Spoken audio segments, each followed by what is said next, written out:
O, pag hindi pa sumuko mga kababayan si Pacquiao, patagalan na to mga kababayan. Ang sabi ng mga members ng PNP, sabi po ni General Torre, wala niyang aalis, doon na yung mga pulis titira. Siyempre babantayan kung lalabas si Pacquiao, wala daw aalis. Ayan ang utos po ni General Torre. Walang aalis PNP to continue manhunt for Kibuloy inside Kingdom of Jesus Christ compound. Di paano yan Mr. Maravillas? Pag ganyan, patagalan nga po kung sino yung surrender. Kasi may mandato po, may order from the court yung ating mga kapulisan. Pag hindi man po ginawa nila yung trabaho, yung PNP naman po yung sisisihin. Tulad ng ginawa ni Chis Escudero, nasabi mga kababayan ni Chis last week, sampal sa muka ng mga pulis ng isa pong wanted na katulad ni Kibuloy, hindi mahuli-huli. O ngayon, hindi sila aalis doon hanggat hindi lalabas si Pacquiao. Ayan po, mga kababayan. Sabi dyan mga kababayan sa balita, tuloy-tuloy ang search. Each and every building inside the compound ni Kibuloy mga kababayan, gagalugarin ng ating mga kapulisan. Magpapaguran muna kami rito hanggang sa ma-realize ni Pastor na hindi kami aalis dito habang hindi namin siya nakukuha or ang kanyang mga kasamahan. Nasa kanila na lang yan sabi po ni General Torre. O, diba? Yung kingdom po, magiging kampo na ng PNP. Mamili kayo. Ilalabas ninyo si Pastor Kibuloy or kumbinsihin ninyo si Pastor Kibuloy na sumurrender sa mga authorities at tarapin yung kaso o magiging kampo ng PNP, yung kanyang compound. Yan ang choice po ninyo. Yan o niya, Mr. Maravillas, legal man ang ganon. May legal pong order yung husgado. Huwag kayong maniwala doon sa sabi ni Digong na illegal yung warrant of arrest. Paano naging illegal? Na-inisyo ng korte. Tama? Kaya sinupalpal siya ni Dilima. Mamaya basahin ko po yung mga reactions. Pati yung Commission on Human Rights nagpaabot na po ng reaksyon. Pabor po sa PNP yung human rights. O, kita ninyo? Sabi po ni Torre, hindi lang whole day ito, whole day, whole night. Kung hindi, bukas, whole night, bukas, hanggang sa makita namin siya. Hindi kami papayag. Walang magpo-pull out dito. So, kukordonan ng PNP po ang compound ni Pacquiao para hindi po makalabas. So, patagalan na lang po kung sino yung surrender. O ngayon, yung Commission on Human Rights, nanawagan na po sa mga members ng Kingdom of Jesus Christ na irespeto po ang government forces. Para na Mr. Maravillas, iba na yung posisyon ngayon, kumampi sa gobyerno yung CHR. Ibig sabihin noon, mga kababayan, nakikita nila maganda yung ginagawa ngayon ng gobyerno. Tama yung ginagawa ng ating mga authorities. Kaya kumampi sila. Walang human rights violation. Ito yung sabi dito sa balita. So, nanawagan na po yung CHR mismo. Irespetoan niya ninyo yung mga state forces. Avoid escalating tensions. Hayaan ninyo anya yung ating mga authorities na gawin ang kanilang duty and refrain from actions that may escalate tensions or obstruct the legal process. O, di ba? Kampi na sa gobyerno. Yung CHR, dati po yung taga-CHR laging galit sa gobyerno. Parang hindi parte ng gobyerno. Di ba? Kinukundinan nila lagi yung sundalo, yung ating mga kapulisan, kampi sa kalaban. Yan, di ba, yung reputasyon ng CHR. Pero ngayon, tingnan ninyo. Kasi po, yung mga biktima po, mga bata, mga kababaihan, di ba? Yun ang biktima ng sexual abuse ng akusado po, itong puganting si Kibuloy. So tama na kumampi sa ating mga authorities itong Commission on Human Rights. So the CHR issued its statement ngayong araw na to after around 2,000 members of the Philippine National Police raided the Kingdom of Jesus Christ compound para mag-serve ng warrant of arrest sa puganting si Pacquiao na wanted po sa child abuse, sexual abuse, and qualified trafficking cases. Mabibigat po yung kaso. Heinous crime. Kaya nga sabi natin mga kababayan, ang dapat na tamang reaksyon ng ating mga opisyal, lalo yung mga senador tulad ni Bato, ni Bongo, ni Amy Marcos at ni dating Pangulong Digong pati ni Loro, ni Inday Sara ay kausapin, tumulong sila, kausapin, kumbinsihin si Pacquiao na mag-surrender ng matiwasay para hindi maistorbo yung kanyang mga members. Alam po ni Digong kung nasaan si Pacquiao, inamin niya. Ngayon po, i-play ko sa inyo ito. Alam niya daw. Madali lang po. Mag-surrender, mag-surrender, magtago ka na lang. Pero kung tanongin mo kung saan si Pastor, alam ko. Sabihin ko sa inyo ngayon kung saan niya. Alam ko kung saan si Pastor. Alam niya daw. Secret. Pero secret daw. Kita ninyo? Pinaglalaroan niya, ginagawa niyang joke. Pinaglalaroan niya yung batas, yung ating mga authorities. Tama ba yung ganong mga statement mga kababayan ng dating Pangulong Digong? So nagsiset siya ng masamang halimbawa para sa ating mga mamamayang Pilipino. Dapat nga mga kababayan siguro, as administrator, di ba appointed siya as administrator, pwede siyang kasuhan siguro ng harboring fugitive from justice. Kinakanlong niya. Inamin niya mismo sa video. Alam ko niya, kaya lang secret. Tapos tawanan yung mga reporters. Pinaglalaroan niya yung ating batas. Yeah, sabi po dito ng CHR, niremind niya yung ng CHR, yung mga supporters ni Kibuloy to refrain from harassing civilians. Mali yata. Harassing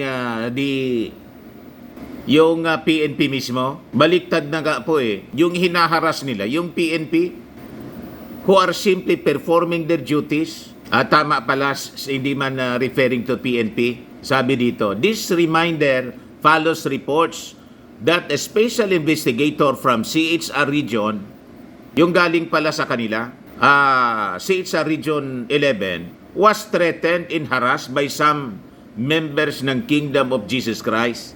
Kaya pala, mga kababayan, nagpalabas ng ganitong statement, kumampi sa ating mga state forces, yung taga-CHR po, kasi pati sila may masamang experience sa mga taga-Kingdom. Pati sila pala, mga kababayan, hinaras. Kita ninyo mga ugali ng mga taong yan. Walang kinikilalang batas. So yung reminder naman po ng CHR, kasi nagmo-monitor sila closely, yung reminder nila sa mga kapulisan natin to exercise maximum tolerance and stressing that no violence or unnecessary force shall be used in making an arrest pursuant to the law. Alam naman yan ang ating mga kapulisan kasi walang policing kill yung ating Marcos administration. Hindi tulad ng previous administration. Kaya mahinahon pa rin po yung ating mga authorities. Ngayon, binanata ni dating Senador Laila de Lima, sinupalpal po si Digong. Sabi ni de Lima, sa'yo pa talaga nang galing? Former Senator Laila de Lima responded sharply to former President Rodrigo Duterte's recent criticism of the enforcement of arrest warrants at the Kingdom of Jesus Christ compound. Sa kanyang social media post ngayong araw na to, question po ng senadora yung objections na ginawa ni Duterte, asking what could be illegal about executing valid arrest warrants anya. She expressed disbelief that such remarks anya came from Duterte, accusing him of brazen hypocrisy. De Lima suggested that instead of condemning the authorities Duterte should focus on supporting law enforcement efforts. Tama po. Si Dilima nga po, pinaaresto niya, hindi nag-resist. Kababaing tao ni dating Senador Laila de Lima, pero matapang na totoo. Ito yung totoong maiso. Inarap niya po yung kaso. O ngayon, napatunayan, nagawa-gawa lang pala ni Digong yung kaso. O nakalabas na siya. So bakit hindi niya ito i-advise sa kanyang kaibigan na si Pacquiao, natularan si de Lima na isang babae pero matapang, inarap yung kaso, hindi yung tago ng tago. Tulad ni Bantag, tapos ngayon si Pacquiao, tapos sasabihin ninyo, mga maiisog kayo. Paano kayo naging maisog? Natago kayo ng tago? Yan yung naging reaksyon ni de Lima po dito sa sabi ni Digong sa kanyang statement. Our country has never been in a more tragic state as it is today. Rights have been trampled upon in our laws derided. Sabi ni de Lima, sa'yo pa talaga nang galing. Napaka-ipokrito mo niya. Di ba? Sa katotohanan lang mga kababayan, kung may pang-aaboso, ito yung kanyang ginawa during his administration. Yan po. Under the Duterte administration, there were 1,463 documented illegal search and seizure operations, over 2.8 million reported incidents of threats, harassment, and intimidation, and over 20,322 individuals killed in the war on drugs. Duterte was also known for demonizing opposition figures, including former Chief Justice Maria Lourdes Sereno, former Senator Laila de Lima, and former Vice President Leni Robredo. Ayan, tuloy kinalkal po ng impact leadership. Para ihampas sa mukha ni Digong. O, di ba? So, ano yung kanyang moral authority na magsalita ng ganon, na mas malala pa siya? Di ba? On the record po, kung panahon niya to at kalaban si Pacquiao, hindi niya kaalyado, baka shoot to kill order na yung kanyang utos sa ating PNP. Kaya lang barkada niya, kaya ganito yung kanyang pagtrato. O ngayon, doon naman po sa reaction ni Inday Sara na kinundi na niya yung operations na ginawa ng ating PNP laban kay Pacquiao.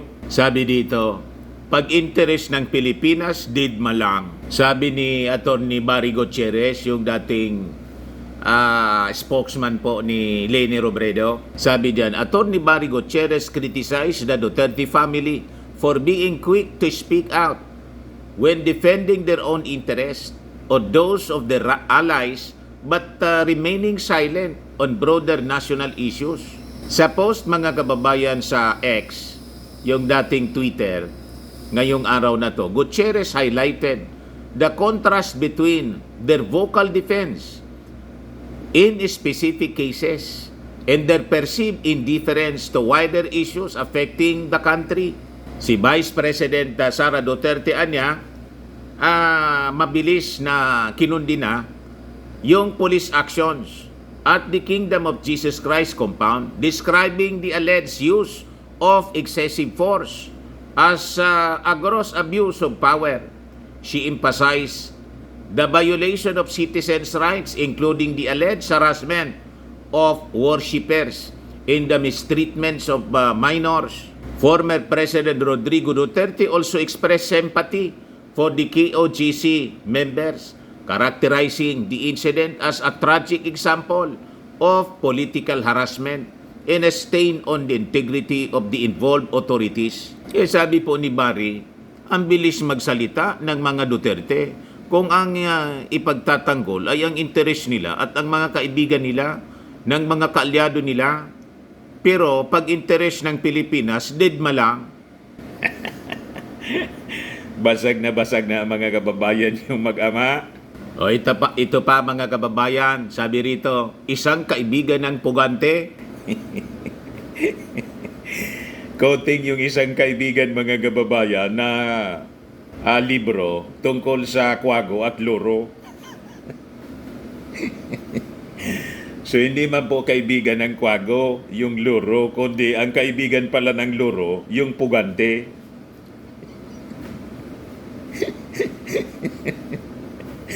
Yan tuloy, mga kababayan. Tapos, humingi ng apology si Inday sa mga taga-kingdom sa kumbinsi ka sa kanila na iboto si President Bongbong Marcos. Sabi nga natin, mga kababayan, kahit pa yung 8 million na boto ng mga members ng kingdom ni Pacquiao, alisin sa boto ng ating Pangulo, 31 million plus. Panalo pa rin po sa pagkapangulo si President Bongbong. Oy, minus ninyo 31 million, minus 8 million.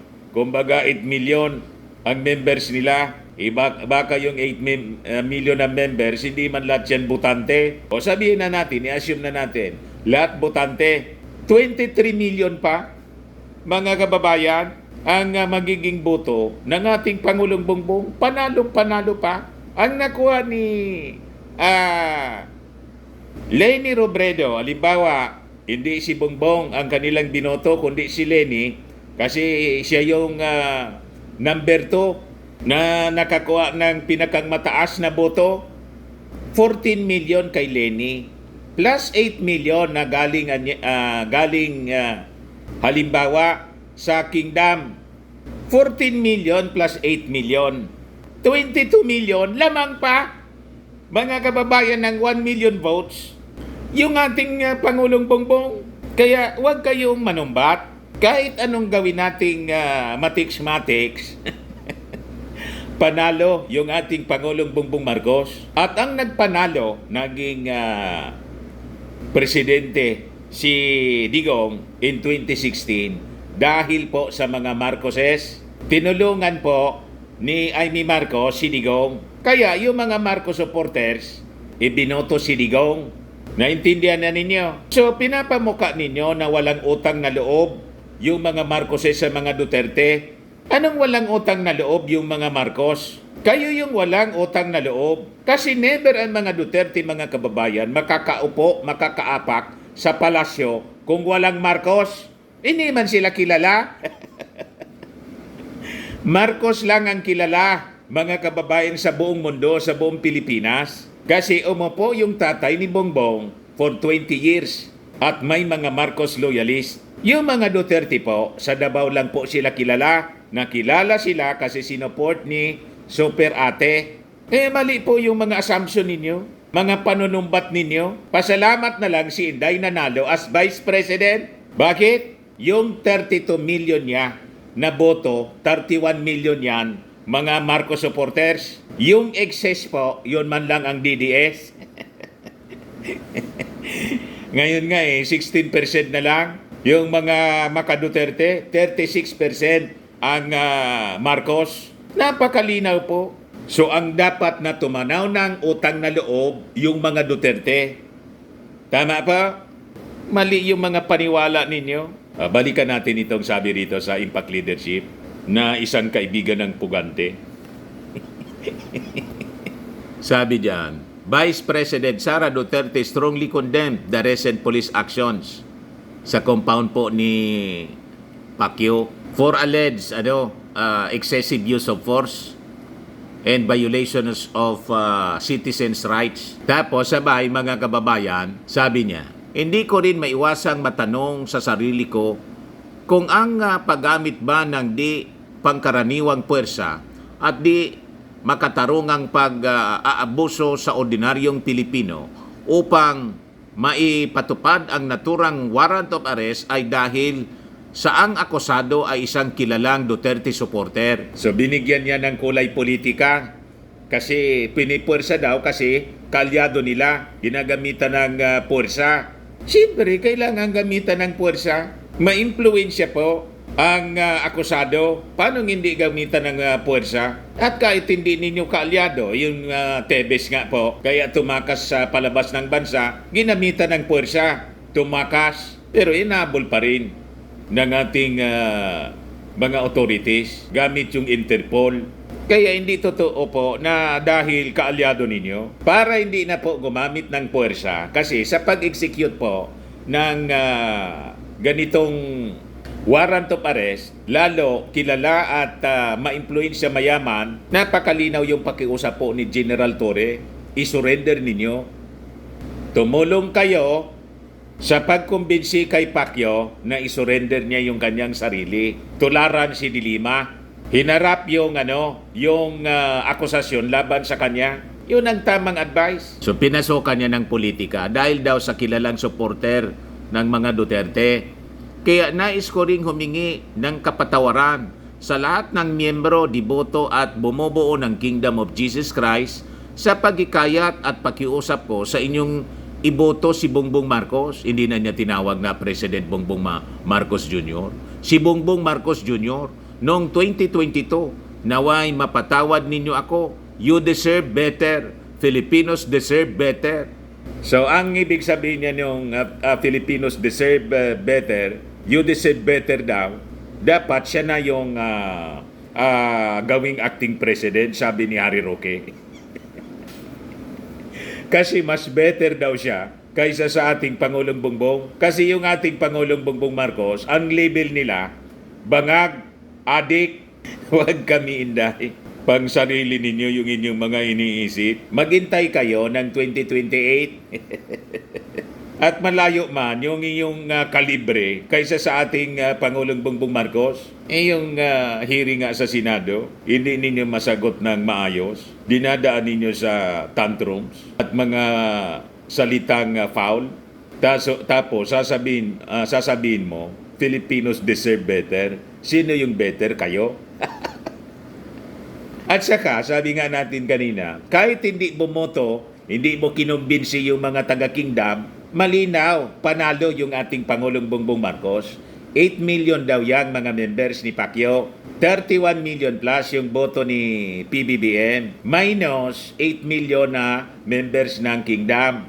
23 million pa ang magiging boto ng ating Pangulo. Napakalaki pa. Idagdag ninyo yung 8 million sa 14 million ni Leni Robredo, kung halimbawa doon kayo sumuport, 22 million lang. 1 million palo yung lamang ng ating Pangulo. Ibig sabihin po, hindi kailangan ni President Bongbong Marcos yung boto galing sa inyo. Sa barkada ninyong pugante na si Pacquiao, hindi kailangan ng ating Pangulo para makaupo sa Palasyo Malacanang. Napakalinaw, simple mathematics. I-compute mo. Tama? Yan kasi, hindi ka na lang tumakbo sa pagkapangulo kasi hindi ka man naniniwala na mananalo ka. Kaya sumakay na lang kayo kay President Bongbong Marcos, hoping na pag 2028, i-endorse kayo. Pwede sana nga kayo i-endorse. Kaya lang, inaway-away ninyo si Pinsan. Tapos si Lisa Marcos, asawa yun ng ating Pangulo. Tapos yung tatay ninyo, walang tigil sa paninira. Alangan man i-endorse ka. Di ba? Sa mga naghanap ng malinis and spacious fitness gym, pumunta lang po kayo sa aming Colossal Fitness Gym. We also offer Grab Car Rental with our brand new 2023 model ng Toyota Innova. We also accept booking for those who are planning to travel via PAL, Cebu Pacific, and other airline companies, local and international, and bills payment for Meralco bills, PLDT, etc. Ang Colossal Fitness Gym is located at 3rd floor, Security Bank Building, Landco Business Park, Legazpi City, Albay. For inquiries, look for Gilon Maravillas, contact number 0966-802-0949. Yan ang aming Innova. Lagi na pong matao sa amin. Pati mga foreigners po, mga British tourists po sila. Ito mga taga Denmark. Ito India National. Ito naman yung bagong product naming binibenta online, iGlow Serum. Whitening po siya galing South Korea. Tingnan ninyo epekto sa aking anak na architect entrepreneur. Sa mga inquiries ninyo, dumiretso na lang kayo sa kanyang messenger, Riz Maravillas on FB. Ito naman po, Firmax Firming and Lifting Cream, pinapahid po sa mga pulses and affected area. Mainam po ito sa mga pains at paninigas na mga kaso-kasuan. Ito naman po, Automax Radiant Serum. Sa mukha naman yung application, anti-aging po siya. You will look 10 years younger than your age. Sa mga cancer patients, try nyo po itong Ningxia Red Mixed Fruit Drink. Hindi man po siya gamot, food supplement siya. Kaya lang, gawa siya sa goji berry. Yung goji berry po, may anti-cancer properties. Yung mga inquiries ninyo, dumiretso na lang kayo sa aming messenger sa Facebook para masagot namin agad. Ayos pa? Ako po si Dante Maravillas. Bye-bye. God bless.